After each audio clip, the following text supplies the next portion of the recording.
Welcome to positive alpha. जैसे कि पिछले वीडियोस में मैंने कहा था कि अलग अलग प्रोग्राम्स के बारे में आपको डिटेल एनालिसिस यहाँ पर मिलेगा। अलग अलग प्रोग्राम्स जो फाइनेंशियल फील्ड में मैंने आपको बताया था उस बारे में आज बताएंगे। तो पहला जो आज का टॉपिक है वो है CFA, that is chartered financial analyst. अब ये प्रोग्राम क्या है, किसको करना चाहिए, कितना ड्यूरेशन लगता है, कितना फीस लगता है, कितना क्रेडिबल है ये, किन किन देशों में वैलिड है और कौन कौन से टाइप की स्ट्रीम्स इसमें से निकल सकते हैं और कौन कौन स्टूडेंट्स को ये करना चाहिए, इस बारे में हम डिटेल एनालिसिस करेंगे। सबसे पहले तो ये वो उन स्टूडेंट्स को करना चाहिए जिनका थोड़ा सा मार्केट में इंटरेस्ट है। अगर वो मार्केट में भी इंटरेस्ट नहीं है तो फाइनेंशियल एस्पेक्ट्स में थोड़ा इंटरेस्ट है, saving point of view, investment point of view. अगर आपने वो सब चीज़ें कभी नहीं देखी हैं और लगता है कि शायद ये कोर्स कर सकते हैं या करना चाहिए, तो थोड़ा बहुत स्टडी कीजिए मार्केट के बारे में, थोड़ा न्यूज़ देखिए, कुछ ऐसे इकोनॉमिक टाइम्स के पेपर्स पढ़िए जिसमें थोड़े बहुत अलग टाइप के टर्मिनोलॉजीज होंगे, तो आपको समझ में आएगा कि ये चीज़ क्या है, मार्केट क्या है। और अगर वो भी नहीं है तो थोड़ा म्यूचुअल फंड्स के बारे में पढ़िए। अगर आपको उसमें इंटरेस्ट आता है तो आप ये कोर्स बहुत अच्छे से कर सकते हैं। ये कोर्स एकदम डेडिकेटेड पर्सन्स को ही करना चाहिए जिसको फाइनेंस के फील्ड में जाने का मन है, प्रॉपर इस चीज़ पे घुसने का मन है। तो इस कोर्स के बारे में आपको बताना चाहता हूँ कि ये कोर्स रजिस्ट्रेशन करने के लिए आपके पास वैलिड पासपोर्ट होना चाहिए। एज इट इज़ ये US की डिग्री है, तो ये पासपोर्ट आपके लिए एक आइडेंटिटी, एक सिंगल आइडेंटिटी रहती है। तो अगर आपके पास पासपोर्ट नहीं है तो आप इस कोर्स के लिए रजिस्ट्रेशन नहीं कर सकते, ये प्रोग्राम के लिए रजिस्ट्रेशन नहीं कर सकते। अगर आपको प्रोग्राम के लिए रजिस्टर करना है तो सबसे पहले आप पासपोर्ट अप्लाई कर दीजिए। सेकेंड चीज़, आप फाइनल ईयर ग्रेजुएशन में होना चाहिए। फाइनल ईयर ग्रेजुएशन में इसलिए होना चाहिए कि इसमें 3 लेवल्स होते हैं, पहला लेवल, दूसरा लेवल, तीसरा लेवल। अगर 2 लेवल तक आपको ग्रेजुएशन की सर्टिफिकेशन की जरूरत नहीं होती है, बट तीसरे लेवल में ग्रेजुएशन की सर्टिफिकेट्स की जरूरत होती है। तो पहला 2 लेवल 1 साल या 1.5 साल में क्लियर हो सकते हैं, तो तीसरा लेवल में आपको जो ग्रेजुएशन की जरूरत होगी, इसलिए ग्रेजुएशन की सर्टिफिकेट जरूरी है। और इसमें ऐसा कुछ नहीं है कि आप कॉमर्स स्ट्रीम से हैं या साइंस स्ट्रीम से हैं, कोई भी स्ट्रीम से जो बंदा है वो ये कोर्स आराम से कर सकता है। ओपन लर्निंग है, करस्पॉन्डेंस कोर्स कर रहे हैं या कुछ भी ऐसा कुछ कर रहे हैं तो भी ये कोर्स साइमल्टेनियसली आप कर सकते हैं। कहीं आप जॉब कर रहे हैं, कोई अलग फील्ड में घुसे हुए हैं और कहीं ना कहीं स्विच करना चाहते हैं इस फील्ड में, या फाइनेंस के फील्ड में हैं पर अपने आप को अपग्रेड करना चाहते हैं, तो भी ये कोर्स आप आराम से कर सकते हैं। सेल्फ लर्निंग कोर्स है और इवन आप क्लासेस अगर लेनी होंगी तो भी हम लोग अवेलेबल यहाँ करवाते हैं। उसके बाद आपके पास थर्ड चीज़ इंपॉर्टेंट है, इंटरनेशनल क्रेडिट कार्ड। आपके पास क्रेडिट कार्ड होना चाहिए जो इंटरनेशनली वैलिड होना चाहिए और उसमें कम से कम 1 लाख रुपए तक का लिमिट होना चाहिए, क्योंकि जो फीस इसमें पे करना पड़ता है वो डॉलर टर्म्स में होता है और कहीं ना कहीं इस प्राइस रेंज के अंदर आपको वो प्राइस पे करना पड़ेगा, फीस पे करनी पड़ेगी। अब फीस की अगर बात करें तो $450 रजिस्ट्रेशन फीस है इसका। For all the 3 levels you need to pay $450 as a registration fees और $700 आपका एग्जामिनेशन फीस फॉर 1 एग्जाम। मतलब आपको लेवल 1 के लिए $700 देना होगा, लेवल 2 के लिए 700 और लेवल 3 के लिए $700। $700 ठीक है, लेकिन इसमें 3 क्राइटेरिया फीस की भी है। पहला क्राइटेरिया है अर्ली बर्ड। अगर आप जल्दी रजिस्ट्रेशन करते हैं तो आपको $700 लगेगा, बट अगर कहीं ना कहीं थोड़ा सा लेट होता है रजिस्ट्रेशन, एक डेट दिया जाएगा CFA इंस्टीट्यूट के द्वारा। अगर लेट होता है which is called standard registration timeline, उसमें आपको $1000 देने होंगे। और अगर लेट फी है, लेट रजिस्ट्रेशन फीस आपका $1450 है। तो जितना लेट रजिस्ट्रेशन करेंगे उतना फीस ज़्यादा लगता है। तो मेरा सजेशन यही रहेगा कि जो भी कर रहे हैं वो अर्ली बर्ड पे जाए या एटलीस्ट स्टैंडर्ड में जाए। अब इसमें कौन कौन से करियर पाथ आपके लिए आते हैं? करियर पाथ आते हैं as a financial analyst. Capital market का पूरा जॉब अपॉर्चुनिटी आपके पास खुल जाता है। फाइनेंशियल मार्केट, ब्रोकिंग हाउस में आपका जॉब लग सकता है, इन्वेस्टमेंट बैंकिंग में आपका जॉब लग सकता है, वैल्यूएशन एनालिसिस में आपका जॉब लग सकता है, रिस्क एनालिसिस में जॉब लग सकता है, क्रेडिट एनालिस्ट बन सकते हैं, बिजनेस वैल्यूएशन, बिजनेस एनालिस्ट बन सकते हैं। तो आप देख रहे हैं कि जैसे बहुत सारे स्ट्रीम्स इस कोर्स को करने के बाद खुल जाते हैं, तो ये बहुत ज़्यादा क्रेडिबल स्ट्रीम है। और दूसरी चीज़, ये CFA 146 कंट्रीज में एप्लीकेबल है। तो ऐसा नहीं है कि आप अगर इंडिया में कर रहे हैं तो आप इंडिया में स्टक डाउन हो जाएंगे। 3-4 साल एक्सपीरियंस के बाद अगर आपको फॉरेन जाना पड़े तो आप इजीली वहाँ जा सकते हैं। आपका कोर्स एज इट इज़ वहाँ पर जाके एप्लीकेबल होगा और आप उससे भी बहुत आराम से उसकी वैल्यू उठा सकते हैं। वर्कएक्स की बात करें तो इसमें 4 साल का वर्कएक्स है। अगर आप 3 लेवल क्लियर कर देते हैं, जैसे that is level 1, level 2 and level 3, उसके बाद आपको 4 साल का वर्क एक्सपीरियंस जरूरत है इन दीज फील्ड्स। फाइनेंस के फील्ड में कहीं भी आप होंगे, उस फील्ड में आपको 4 साल का वर्क एक्सपीरियंस जरूरत होगा। अब अगर बात करें एग्जामिनेशंस की, तो एग्जामिनेशन एमसीक्यू टाइप्स होते हैं, मल्टीपल चॉइस क्वेश्चंस।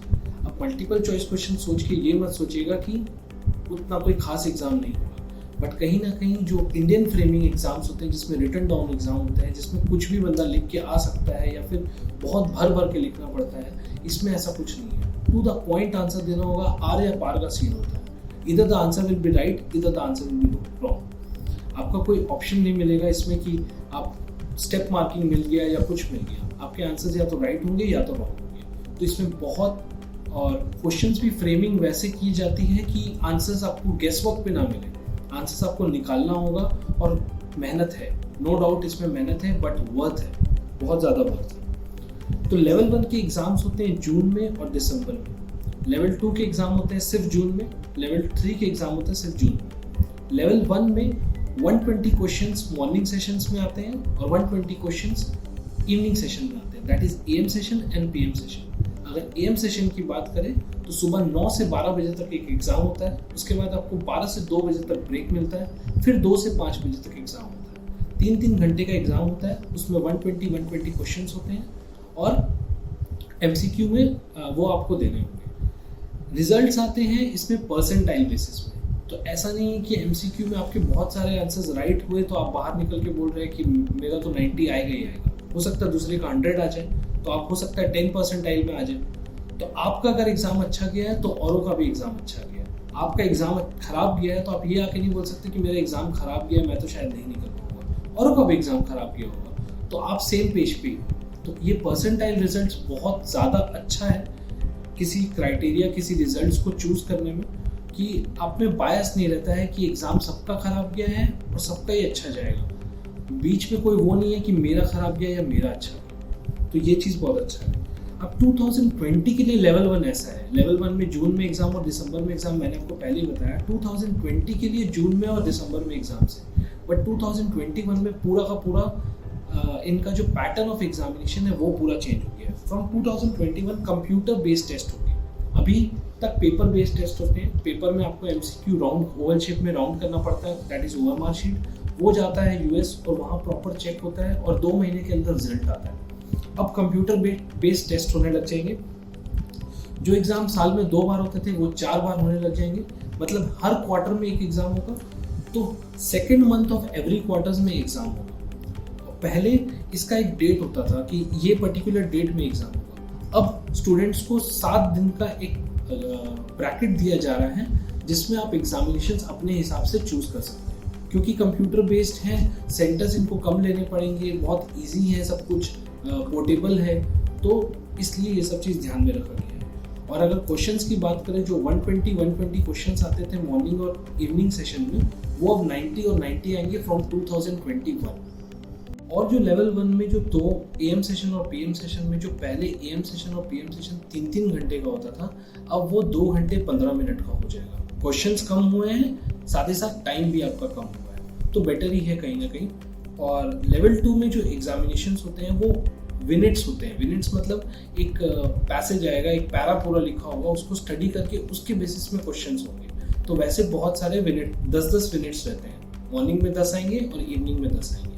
और लेवल 3 में पहला पेपर जो एएम सेशन है उसमें राइटिंग पेपर होता है और पीएम सेशन ऑब्जेक्टिव टाइप ही होता है। तो राइटिंग पेपर में भी ऐसा नहीं है कि आपको पूरा बल्कि एक पैरा के आंसर्स लिखने हैं, टू द पॉइंट आंसर्स लिखने हैं, बट वो इस चीज़ पे ये जज करते हैं कि आपका माइंड पूरा खुला हुआ है, जो लेवल 1 लेवल 2 में आप सीखे हैं वो पूरा एप्लीकेशन अप्लाई कर पा रहे हैं कि नहीं। तो लेवल 1 जो है वो टर्मिनोलॉजी पे बेस्ड है, कि आपको मार्केट के जितने टर्म्स हैं वो सब चीज़ समझाते हैं कि मार्केट में कैसे किसी चीज़ को बात करते हैं, किसी चीज़ को कैसे बोला जाता है, कुछ चीज़ बढ़ रहा है तो क्या बोला जाता है, घट रहा है तो क्या बोला जाता है। ये एक छोटा सा एग्जाम्पल है। और लेवल 2 प्योर वैल्यूएशन पे बेस्ड है, किसी एसेट क्लास का वैल्यू कैसे कर सकते हैं, डिफरेंट डिफरेंट एसेट क्लासेस हैं, equity, bond, real estate, derivatives, ऐसे बहुत सारे हैं जिसको हम वैल्यू कैसे कर सकते हैं। आज इसका भाव मार्केट में जो चल रहा है वो भाव क्यों चल रहा है, वो क्या होना चाहिए, रियल भाव क्या होना चाहिए और क्या भाव चल रहा है, ये आपको बताते हैं वैल्यूएशन में।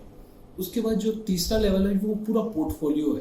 पोर्टफोलियो मतलब होता है डिफरेंट एसेट क्लासेस को मिला के जब एक बास्केट बनाया जाता है, उसको बोलते हैं पोर्टफोलियो। तो वो पोर्टफोलियो आपको कैसे मैनेज करना चाहिए, कैसे वेल्थ आपके दूसरे का वेल्थ आप कैसे मैनेज करोगे, उस सब के बारे में पूरा बताया गया लेवल 3। कुल मिला के इसमें 10 सब्जेक्ट्स होते हैं हर एक लेवल पे। हर सब्जेक्ट्स वही रहेंगे, उनका लेवल्स बढ़ते जाएगा।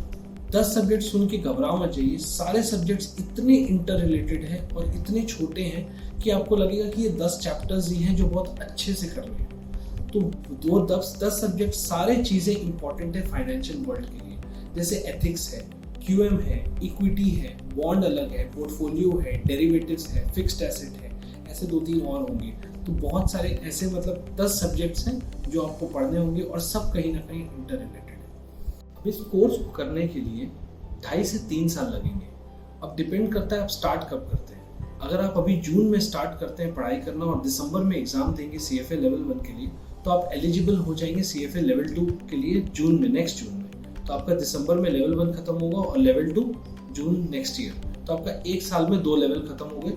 उसके बाद आप लेवल 3 देंगे नेक्स्ट जून, मतलब 2022 जून में। तो आपका ऐसे 2 साल में CFA क्लियर हो गया। लेकिन आप जून में अगर CFA लेवल 1 देते हैं तो नेक्स्ट जून लेवल 2, उसके नेक्स्ट जून लेवल 3। तो वैसे 2.5 से 3 साल का ये प्रोग्राम है। ये एक प्रॉपर डिटेल था एक CFA प्रोग्राम के बारे में जो US की एक डिग्री है। अगर इसके बारे में आपको और भी कुछ क्वेश्चंस आपके मन में आ रहे हैं तो आप कमेंट कर सकते हैं। नीचे डिस्क्रिप्शन में मेरा फ़ोन नंबर दिया हुआ है। अगर आपने करियर काउंसलिंग का वीडियो नहीं देखा है तो पहले वो देख लीजिए, आपको उससे भी बहुत सारे मोटिवेशन मिलेंगी और बहुत सारे अलग कोर्सेज के बारे में नाम पता चलेगा, प्रोग्राम्स के बारे में पता चलेगा जो आप अपने फ्यूचर में कर सकते हैं। और आप मुझे आराम से कॉल कर सकते हैं कभी भी। मैं आपको काउंसलिंग करूंगा, पर्सनली काउंसलिंग करूंगा कि आपको किस फील्ड में जाना चाहिए। अगर आपके लिए ये फील्ड नहीं होगा तो डेफिनेटली मैं आपको उसी समय मना कर दूंगा कि आप इसमें मत जाइए। और अगर ये आपके लिए होगा तो मैं आपको सजेस्ट करूंगा कि आप यही वाला कोर्स कीजिए। तो stay tune and keep researching. आगे बहुत सारे ऐसे वीडियोस आने वाले हैं, तो सब्सक्राइब कर लीजिए और बेल आइकन को दबा दीजिए ताकि आपको कोई भी वीडियो मिस ना हो, ताकि कोई अपॉर्चुनिटी आपके हाथ से